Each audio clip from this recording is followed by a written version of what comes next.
আসসালামু আলাইকুম। আজকে আমি আপনাদের সাথে শেয়ার করব সেমাই পুলি। এর জন্য আমি আগে আটাটাকে সিদ্ধ করে নিয়েছি। সিদ্ধ করে নেওয়ার পর আটাটাকে কিছুক্ষণ মথে নিয়েছি।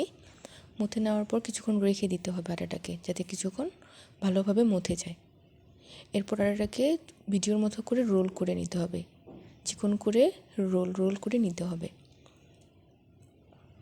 এরপর শিল দিয়ে চিকন চিকন রোলগুলোকে সাইজ করে কেটে নিতে হবে, যেমনটা ভিডিওতে দেখানো হয়েছে ঠিক তেমনটাই। কেটে নেওয়ার পর অনেকগুলো জমিয়ে রাখতে হবে, যতটুকু আপনার দরকার ততটুকুই করে নিতে পারেন। ঠিক এরকম হবে যেরকম ভিডিওতে দেখানো হচ্ছে। এরপর একটা প্যানে আমি 1 কেজির মতো দুধ নিয়ে নিয়েছি।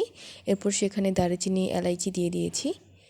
দিয়ে এরপর কিছুক্ষণ নেড়ে দিতে হবে। এরপর পিঠাগুলো যেগুলো আমরা করে নিয়েছিলাম কেটে কেটে ওগুলোকে দিয়ে দিতে হবে। দিয়ে দেওয়ার পর কিছুক্ষণ নেড়ে চেড়ে দিতে হবে। নেড়ে দেওয়ার পর আমি গুড় গুলিয়ে রেখেছিলাম, তো ওগুলো গুড়টাকে দিয়ে দিতে হবে। আমি 1 বাটির মতো দিয়ে দিয়েছি। তারপরে নেড়ে দিতে হবে। কিছুক্ষণ নেড়ে দেওয়ার পর আবার ঢেকে দিতে হবে।